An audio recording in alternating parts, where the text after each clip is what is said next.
Hello and welcome to the Genuine Learning Blog. My name is Melissa Galasso, and today we're going to talk about something I am very excited about.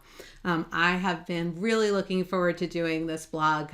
It is a somewhat niche blog, but it is really hopeful for some change coming to audits of smaller entities. And so today I'm excited to talk about the ISA concept for LCE, or the International Standards on Auditing for Less Complex Entities, fondly referred to frequently as little gas. So similar to IFRS for SMEs, which is little GAAP, they have standalone full GAAP and then standalone little GAAP. The international standards have done it again. The International Auditing and Assurance Standards Board, or IAASB, has issued the International Standards on Auditing for Audits of Financial Statements of Less Complex Entities, which we're going to call ISA for LCE. This came out in December. I was very excited about it, and it is a standalone framework. So as I said earlier, the whole point of this is to have little gas. Basically, you're going to have a standalone framework and able to provide reasonable assurance when performing audits of financial statements, right? That the financial statements are free from material misstatement for those entities, and it applies for any LCE, whether in the private or the public sector. So it is a standalone standard. It is based on the fact that the entity has implemented quality management. And the concept here is that it's done in the context of a complete set of general purpose financial statements. So it does provide, if you have to adjust for special purpose frameworks, et cetera, but really similar to how GAS is written, it addresses the general purpose financial statements. In this scenario, you wouldn't apply the full ISAs, the International Standards on Auditing. You would just apply the ISAs for LCE. So you would just have to do little gas. And so it's built on the foundation of the full ISAs in terms of it provides the same level of assurance. We are still going to issue reasonable assurance, but it is a standalone standard really targeting what are the things that you have to do specifically for smaller and less complex businesses. What are the audit things that are not negotiable, but are scaled for a small business? And there are limitations on usage, as you would probably imagine here. There are only certain types of entities who are going to qualify. They have to meet certain qualitative as well as quantitative thresholds in order to be considered. So obviously, you can't use ISA for LCE if it's prohibited by law, right? So if your jurisdiction doesn't recognize this or prohibits the use of it, obviously this is not for you. It also does not apply to listed entities because, again, when you think about the concept of a public interest entity, not all of those qualify as public or as listed. Same thing, PBE in the United States, public business entity. That concept is not only publicly traded companies. There are other entities that fall under that concept that are not necessarily listed.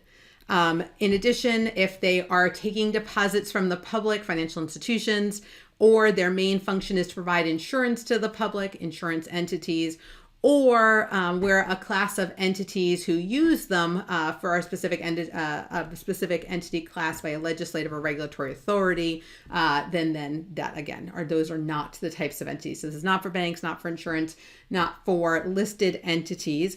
And if they're a group financial statement, and any of the members of the group are going to have those difficulties there as well.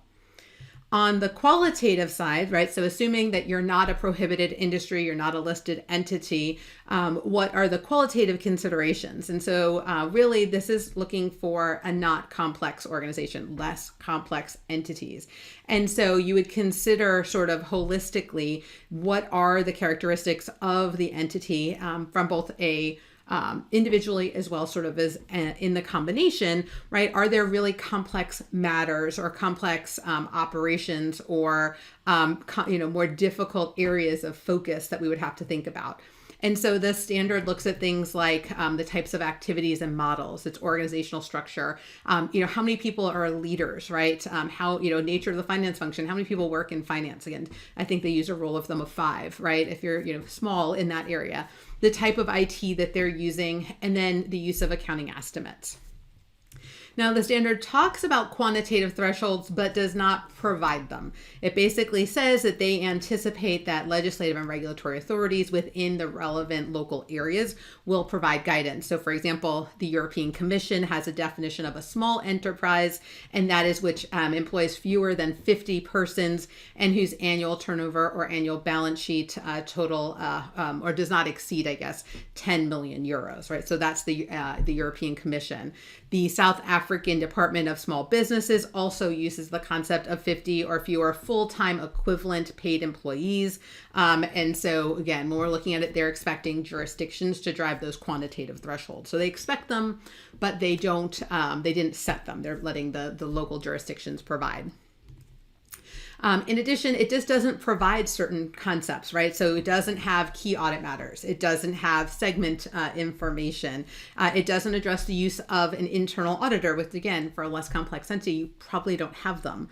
Use of service organizations, right? SOC reports not included in here. So what actually is in there? So from a format perspective, it starts with Part A, which is just sort of the overall authority for determining, can I use this, right? So a lot of what we just covered came from Part A. Am I allowed to use this ISA for LCE? Then they have Part 1 through Part 9. Part 1 is your sort of general principles, overarching themes that you're going to see throughout. Part 2 are general requirements around audit evidence, documentation, overall objective of the audit. Part 3 is the auditors and the audit engagements partner quality management considerations, similar to what we would say in AUC Section 220, for example. Then parts 4 through 9 are the detailed requirements, right? Acceptance and continuance, planning, risk assessment, responding to risk, and then concluding. And each of those parts 4 through 9, provides communication and documentation requirements for each of those different phases. And then it closes with Part 10, which is if you are a group audit and you are allowed to use the ISAs for LCE, what are those specific considerations there? And then an appendix, right? So the appendices include a glossary, the assertions, the illustrative engagement letter or illustrative rep letter that you would expect to see as sort of some of the materials here. So it's a nice, well-rounded format. And in the setup of it, it's kind of broken up for parts 1 through 10 with introductory material. This introductory material is usually a separate box, sort of outside of the part. It doesn't create any obligation, but kind of gives you, the rundown of what that part does. Then obviously it goes over what is the objective of that part, kind of the requirements, what is the overall objective of the audit for that section. And then the requirements, and we're going to see the word shall. Requirements are going to use that shall term, similar to must in the US GAS. And so those are going to be the requirements that are required to be met unless there is a conditional requirement and the condition does not exist.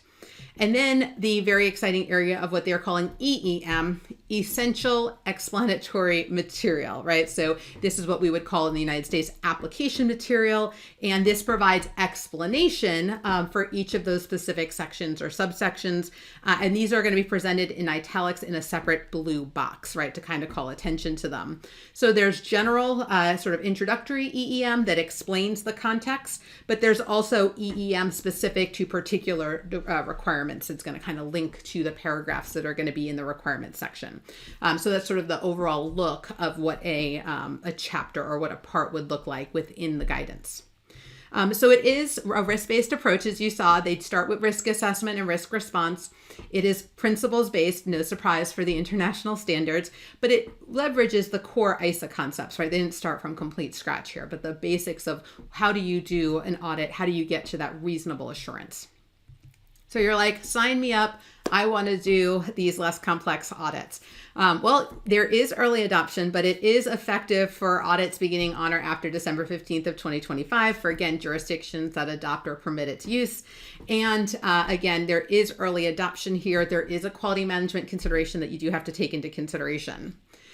If you're interested in learning more, as I always recommend, they obviously have the final pronouncement on the website, which we have linked to in the notes. There's a fact sheet, which is really nice if you're looking to try to talk to someone about this. It kind of gives you a short, I think it's like maybe 4 or 5 page PDF that kind of explains what this is. That would be a nice introductory type of, to introduce this concept to someone. And then, as always, FAQs, frequently asked questions. Now, in the long term, again, this was issued in December of 2023 with a 2025 effective date. So they are looking to produce additional implementation guide information, supplemental guides on authority, webinars, and fact sheets about adoption. So there are things that are coming, and you should continue to track that website that has a plethora of information for you. All right, well, that is a wrap on the Genuine Learning blog for this week. I have been really excited to talk about this because, similar to IFRS for SMEs and as well as FRF for SMEs offered by the AICPA, there is a way to scale things down for smaller entities that don't have the complexity to make it a reasonable request, right? So that when we're doing this, I think we've gotten too much into some of the checklists and less about what is the actual goal that we're trying to get into. So I'm hoping that this will start to see a difference for those smaller, less complex entities. So thank you guys so much for joining me today on the Genuine Learning blog, and I hope to see you on a future blog. Have a great day, guys. Bye-bye.